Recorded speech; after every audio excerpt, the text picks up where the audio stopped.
Hi hello నమస్తే welcome back to iDream media. ఈరోజు మనతో ఉన్నారు ఇమిగ్రేషన్ కన్సల్టెంట్ అయిన ప్రశాంత్ గారు. సార్తో మాట్లాడదాం. ముఖ్యంగా ట్రంప్ ఎటువంటి డెసిషన్స్ తీసుకోబోతున్నారు ఇండియన్స్ మీద అనేది. Hi sir. హలో.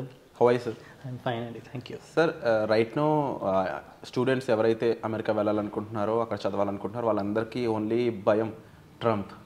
ఆయన ఎటువంటి డెసిషన్, ఎందుకంటే ట్రంప్ తీసుకునే డెసిషన్స్ అనేవి చాలా హార్ష్గా ఉంటాయని అందరికీ తెలుసు. బట్ దానికి చాలా విజనరీ ఉంటుంది, ఒక దూరదృష్టి ఉంటుంది. బట్ రైట్ నో ఇండియన్స్ మీద ఆయన ఎటువంటి భావంతో ఉన్నారంటారు? ఇండియన్స్ మీద భావన అంటే ఇప్పుడు ట్రంప్ అక్కడ యూఎస్లో క్లాసిఫికేషన్స్తో చీలిపోయి ఉన్నారు మన ఇండియన్సే.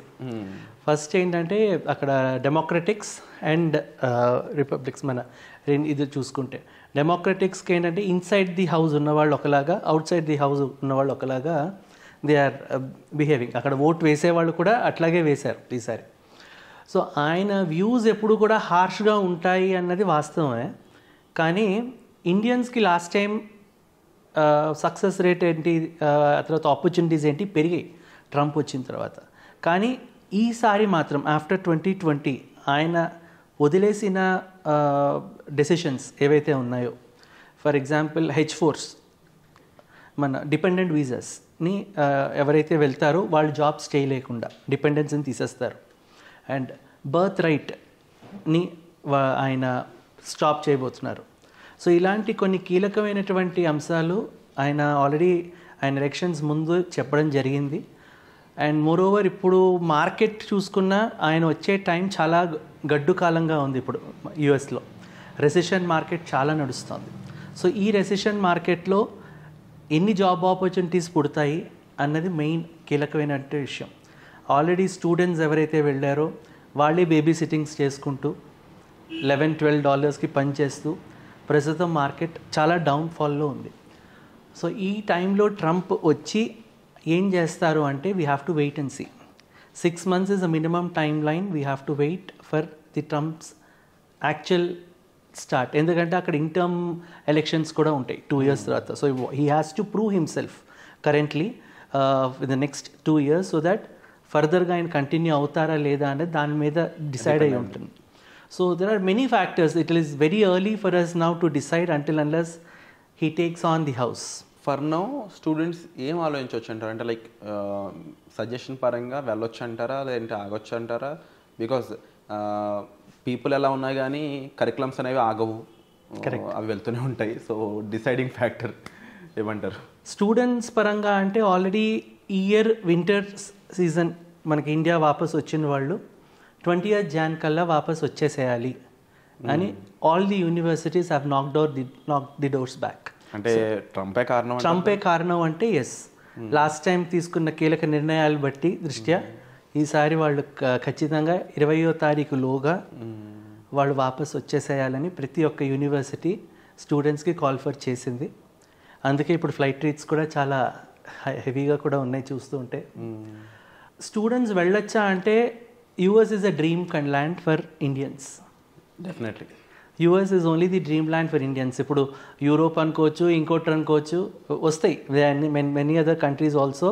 జనాలు ఇటలీ ఇవి వెళ్తున్నారు. కానీ యుఎస్ అన్నమాట వినేసరికి మళ్ళీ వాళ్ళ అంటే మాకు ఫస్ట్ ఆపర్చునిటీ యుఎస్లో ఉంటుందా, మాకు అక్కడ యూరోప్కి వెళ్ళేదానికంటే యుఎస్కి వెళ్తే మాకు ఆపర్చునిటీస్ ఎక్కువ ఉంటాయి, సో దానికి ఏమైనా ఛాన్స్ ఉంటుందా?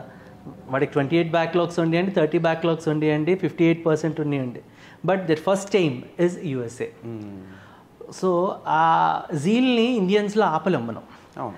కానీ ప్రస్తుత పరిస్థితుల ప్రకారం వెయిట్ చేసి వెళ్ళడమే కరెక్ట్. ఎందుకంటే అక్కడ ఆల్రెడీ ఇన్సైడ్ ఉన్నవాళ్లే సిచ్యువేషన్స్ బాగాలేవు, ఉన్నవాళ్ళకి జాబ్స్ రావటం లేదు, కాబట్టి ఆగడం మంచిదని చెప్తున్నారు. కానీ మన వాళ్ళు మెకానికల్ ఇంజనీరింగ్ చేసిన వాళ్ళే కాదు, ఎవరైనా కావచ్చు, వాళ్ళు they again come back to IT because it is centric. IT information software has become centric in USA. అలా కాకుండా many other sectors also which they can concentrate. ఇప్పుడు రోబోటిక్స్ ఉంది, అట్లానే ఆర్టిఫిషియల్ ఇంటెలిజెన్స్ ఉంది. So they are different subjects also people can actually students can think about. So that software ఒకటే లేదు. So because centric అవ్వడంతో job opportunities తగ్గిపోతున్నాయి అనేది కూడా మనం అనుకోవచ్చు. తప్పకుండా. సో బికాజ్ మన ఇండియాలోనైనా ఇప్పుడు ఐటీ అనేది హైదరాబాద్కి లిమిటెడ్ అయిపోయింది.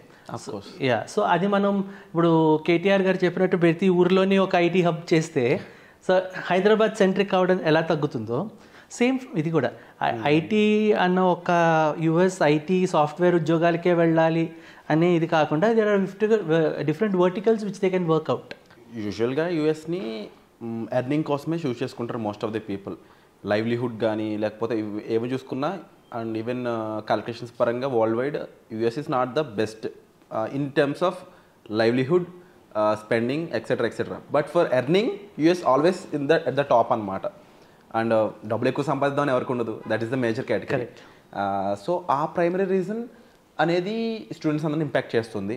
అదే చెప్తున్నాను, ఇప్పుడు ఐటీ ఉద్యోగం చేస్తే నాకు ఎక్కువ డబ్బులు వస్తాయి, ఒక సాఫ్ట్వేర్ ఇంజనీర్ అయితే ప్రాజెక్ట్ మేనేజర్ అయితే నాకు ఎక్కువ డబ్బులు వస్తాయి, earnings will be more in that sector అని సెంట్రిక్ అయిపోవడం మూలాన్ని వెదర్ డిఫరెంట్. ఇప్పుడు డబ్బులు ఇచ్చేది country, so country dollar is high.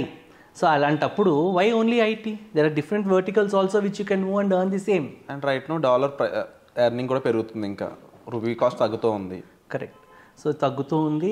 రెండు ట్రంప్ ఆల్రెడీ వార్న్ చేశారు, బ్రిక్ అన్న ఒక కొలాబరేషన్ని ఒకవేళ ఇఫ్ చేస్తే నేను ట్యాక్సెస్తో మిమ్మల్ని చంపేస్తానని ఆల్రెడీ ఆయన వార్నింగ్ కూడా ఇవ్వడం జరిగింది. So because dollar rate only has to be the high అని. సో ఇవన్నీ దృష్టిలో పెట్టుకుంటే యూఎస్ని వెళ్ళొద్దు అని మనం చెప్పినా ఆగే పరిస్థితిలో ఈ జనరేషన్ లేదు. సో ఈవెన్ నా దగ్గరికి పూర్వం వచ్చేటప్పుడు నా పర్సంటేజ్ ఇంత, నా జిఆర్ఈ స్కోర్ ఇంత, టోఫెల్ స్కోర్ ఇంత, ఐఎల్ స్కోర్ ఇంత, you suggest me which is better అని వచ్చే ట్రెండ్ ఈరోజు ట్రెండ్ నాకు ఈ స్కోర్స్ ఉన్నాయి, నాకు ఈ యూనివర్సిటీ కావాలి, డైరెక్ట్ యూఎస్లోనే ఈ యూనివర్సిటీ కావాలి, నా సీనియర్స్ ఇక్కడ ఉన్నారు అని. బికాస్ మీడియా ఇప్పుడు ఇదంతా కూడా ఏమవుతుందంటే they are exposed. Few years back మా జనరేషన్లో we don't have this exposure, but now they have such exposure because వాళ్ళు ఒక ఫేస్బుక్ ద్వారానో ఇన్స్టాగ్రామ్ ద్వారానో యూఎస్ గ్రూప్స్ ద్వారా ఎన్నో గ్రూపులు ఉన్నాయి, ఆ గ్రూపుల్లో చేరి వాళ్ళు they are building up their knowledge. Definitely so virtual representation చాలా పెరిగిపోయి ఉంది. What you said is 100% agree thing. And moreover sir, students అనేవాళ్ళు మీరు చెప్పిన విధంగా వాళ్ళ ఓన్ డెసిషన్ తీసుకున్నా సరే మీ సజెషన్ అనేది మాత్రం డెఫినెట్లీ ఉంటుంది. వాళ్ళకి ఎక్కడ ఎలాగున్నా సరే మాకు టైఅప్స్ ఉంటాయి కాబట్టి యూనివర్సిటీస్ తోటి డైరెక్ట్గా. అలాగే కొన్ని H1s చూస్తే మాకు అక్కడ కొన్ని కన్సల్టెంట్స్ తోటి టైఅప్స్ ఉంటాయి కాబట్టి definitely they have to approaches. There is no other go. They have to definitely approaches and we are the pathway to them.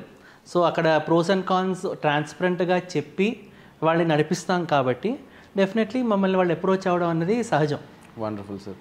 So ఓవరాల్గా ట్రంప్ అప్డేట్స్ అనేవి కొన్ని ఈరోజు ఎపిసోడ్లో చెప్పడం జరిగింది. పూర్తి వివరాలు అనేవి ఎపిసోడ్ ద్వారా చెప్పలేము కాబట్టి మీకు డీటెయిల్స్ ఎటువంటివి కావాల్సిన అబౌట్ యూనివర్సిటీ అండ్ ట్రావెల్, ముఖ్యంగా అక్కడున్న సిచ్యువేషన్స్ ఏంటి, మీకున్న స్కోర్స్ ఏంటి, H1B మీద మీరు ఎలాంటి సిచ్యువేషన్స్ మీద అక్కడ వెళ్ళి అక్కడ ఉండే విధానాలు ఏముంటాయి, ఈవెన్ దో మీరు గ్రూప్స్ ద్వారా మీ ఫ్రెండ్స్ ద్వారా ఫ్యామిలీ పర్సన్స్ ద్వారా ఎన్ని తెలుసుకున్నా కూడా ఒక రైట్ కన్సల్టెంట్ ద్వారా ఇన్ఫర్మేషన్ తీసుకోవడం, వాళ్ళ ద్వారా మనం ప్రొసీజర్ చేసుకోవడం అనేది చాలా ఈజీ అండ్ అక్యురేట్గా ఉంటుందండి. సో దానికి సంబంధించిన ఇన్ఫర్మేషన్ కోసం మీరు డిస్ప్లే అవుతున్న నెంబర్స్ కాల్ చేసి డైరెక్ట్గా మీరు ప్రశాంత్ కుమార్ గారితో మాట్లాడి పూర్తి వివరాలు అనేవి తెలుసుకోవచ్చు.